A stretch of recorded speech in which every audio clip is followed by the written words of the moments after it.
অনেক দিন লুকিয়ে রাখার পর হঠাৎ করে নিউজ আসলো যে নাবিলা হচ্ছে এই চলচ্চিত্রের চিত্রনায়িকা একজন। তারপরে এখন মুভি তারা দেখছে, তারা হয়তো রিভিল করছে, বাট আমার প্রশ্ন হচ্ছে নাবিলাকে লুকিয়ে রাখার রহস্যটা কি? কেন? এটা যারা মুভি দেখছে তারা বুঝতে পারছে কেন লুকিয়ে রাখে। মুভি কিছু চমক থাকে, সবকিছু বলে দিতে চাই না।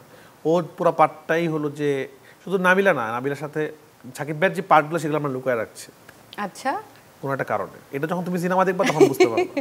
আর নাবিলা যেখানে আছে আমি তো অবশ্যই দেখব। নাবিলাকে আমি ভীষণ ভীষণ পছন্দ করি এবং এরকম ভালোবাসা আসলে আয়নাবাজির পর একটা বিশাল গ্যাপ, তারপরে তোমাকে আবার নতুন করে চলচ্চিত্রে পাওয়া, এরকম অনেক মানুষের অনেক প্রশ্ন তোমাকে নিয়ে। আমি জানি উত্তরটা কি, তারপরে প্রশ্নটা আবারও করছি যে আয়নাবাজির পরে এত বিশাল একটা গ্যাপের কারণটা কি?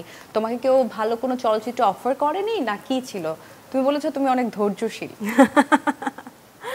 হ্যাঁ, তুমি আমাকে বলছিলে যে আমি খুব লাকি।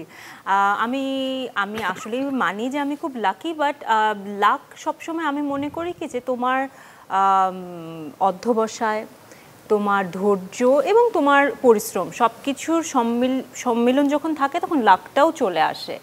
আমি ধৈর্যশীল এক্ষেত্রে বলছি যে হ্যাঁ, আমি আসলে আয়নাবাজি এমন একটা আলোড়ন সৃষ্টি করেছিল, দর্শক আমাকে যেভাবে ভালোবেসেছিল, আমি আসলে ওরকমই কিছু একটা করতে চাই যেটা আয়নাবাজির মতো যে হাইপ সৃষ্টি হয়েছে বা সেরকম একটা কোনো গল্প।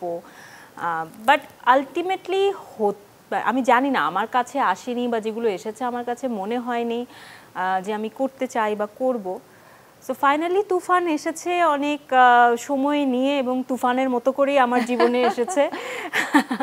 সো আবারও একদম সেম রেসপন্স, বরং আমি বলবো যে এখন আসলে সময় অনেক বদলে গেছে। এখন দর্শকরা যেভাবে, ওই সময় এত দর্শক হলে আসতো না, যদিও অনেক দর্শক হলমুখী হয়েছিল। এখন তো মানুষ হলে সিনেমা দেখতে যায়, তো এখন দর্শকও চেঞ্জ হয়েছে, অনেক নতুন দর্শক অ্যাড হয়েছে। সো এখন আসলে পুরো সিনারিওটাই অন্যরকম তুফানের ক্ষেত্রে।